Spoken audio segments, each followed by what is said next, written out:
মহান সৃষ্টিকর্তা রাব্বুল আলামিন পবিত্র কোরআনের প্রথম দিকে অর্থাৎ দ্বিতীয় সূরাতুল বাকারায় বলেছেন, আর আমি অবশ্যই তোমাদেরকে পরীক্ষা করব কিছুটা ভীতি, ক্ষুধা এবং জানমাল ও ফল ফলাদির স্বল্পতার মাধ্যমে, আর তুমি ধৈর্যশীলদের সুসংবাদ দাও।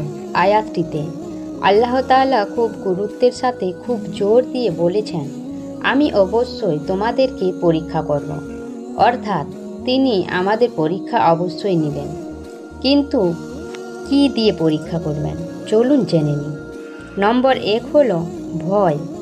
এখন আপনাদের মনে প্রশ্ন জাগতে পারে, ভয় দেখিয়ে কিভাবে পরীক্ষা করবেন?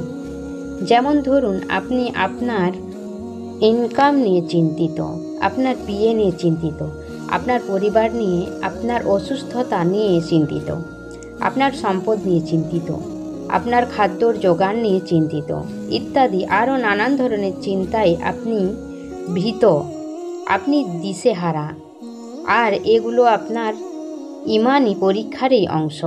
আপনার মনে হতে পারে, আমি যে দেশে বাস করি সে দেশ ব্যতীত অন্য সকল দেশের মানুষ আরামে, সুখে, শান্তিতে জীবনযাপন করে।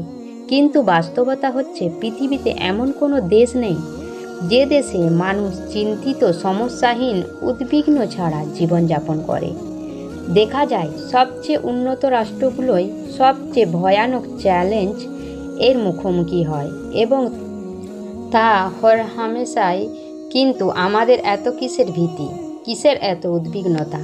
আমাদের যদি প্রাপ্তবয়স্ক একজন ব্যক্তিকে প্রশ্ন করা হয়, আপনি কি নিয়ে বেশি চিন্তিত বা উদ্বিগ্ন থাকেন, দেখা যাবে সেই ব্যক্তি বিশাল একটি লিস্ট তৈরি করে ফেলেছেন উনার উদ্বিগ্নতার কারণগুলো নিয়ে, কিন্তু তারপরও লিস্ট শেষ হচ্ছে না।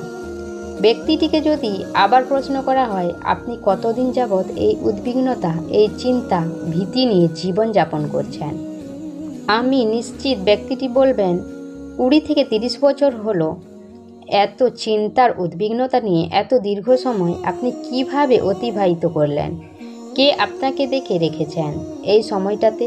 উত্তরটা আমরা সবাই জানি, তিনি মহামহিম আল্লাহ রাব্বুল আলামিন। আমি নিশ্চিতভাবে বলতে পারি, আপনি বর্তমান যে পরিস্থিতিতে আছেন সেই পরিস্থিতি আপনার অতীত থেকে ভালো। কিন্তু অবাক করা বিষয়, আপনি এখনও চিন্তামুক্ত হননি বা আপনার উদ্বিগ্নতা, ভীতি এগুলোর কিছুই কমেনি।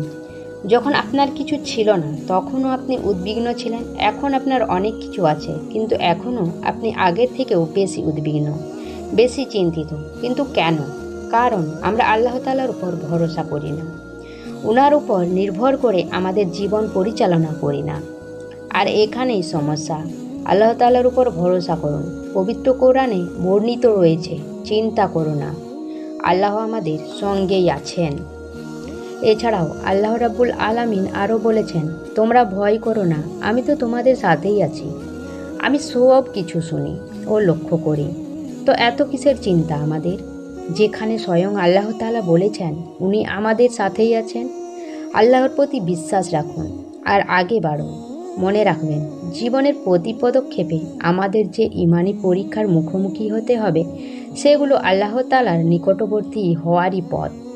যত ইমানি পরীক্ষায় উত্তীর্ণ হবেন, তত আল্লাহ তাআলার কাছাকাছি পৌঁছাবেন এবং ওনার প্রিয় বান্দা হবেন। আর আমাদের পরীক্ষার সম্মুখীন হতেই হবে। এর থেকে মুসলমান নামধারী কারো বেঁচে থাকার কোনো উপায় নেই। আর তাই আল্লাহ রাব্বুল আলামিন পবিত্র কোরআনে প্রথমের দিকেই বলেছেন, তিনি আমাদের অবশ্যই পরীক্ষা করবেন। কি দিয়ে পরীক্ষা করবেন? মাঝে মাঝে ক্ষুধার্ত রেখে, মাঝে মাঝে ভয় দিয়ে, মাঝে মাঝে অর্থ কষ্টে রেখে। মাঝে মাঝে ক্ষুধার্ত এবং অর্থ কষ্ট উভয়ভাবেই কিন্তু পরীক্ষার শিকার আমাদের হতেই হবে। আর এটাই আল্লাহ তাআলার ফয়সালা। ঈমান এনে থাকলে তা আমাদের মানতেই হবে। আপনি অনেক সম্পদের মালিক হতে পারবেন, কিন্তু সেই সম্পদ নিমিষেই কেড়ে নিতে পারেন। হতে পারে আপনি চুরি বা ডাকাতির শিকার হলেন, বাসায় আগুন লেগে গেলে, অথবা ভূমিকম্প আপনার বাড়ি ভেঙে চুরমার হয়ে গেল। আপনি অবাক হয়ে ভাববেন, এটা কি হলো? আমার এত কষ্ট অর্জিত সম্পদ নিমিষেই কিভাবে শেষ হয়ে গেল? আপনার এমন ভাবনাটা সময় নষ্ট ছাড়া আর কিছুই নয়। কেউ যদি আপনাকে বলেও থাকে আপনি অনেক সম্পদের মালিক, সুন্দর বাড়ি, সুন্দর গাড়ি আছে, আপনার খুব আরামে জীবনযাপন করছেন, আর এগুলোর অর্থ আল্লাহ তাআলা আপনার উপর খুব খুশি হবে, সেই কথা বা ধারণা সম্পূর্ণ ভুল। অনেক সময় আল্লাহ তাআলা আমাদের সম্পদ দিয়েও পরীক্ষা করেন, আবার অনেক সময় কেটে নেন। আর এই পরীক্ষার জন্যই আমাদের দুনিয়ায় পাঠানো হয়েছে, তাই পরীক্ষা দিতেই হবে।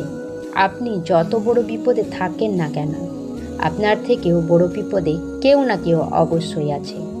তাই সর্বদা আল্লাহর দরবারে শুকরিয়া আদায় করুন এবং উনার উপর ভরসা করে সামনে অগ্রসর হন।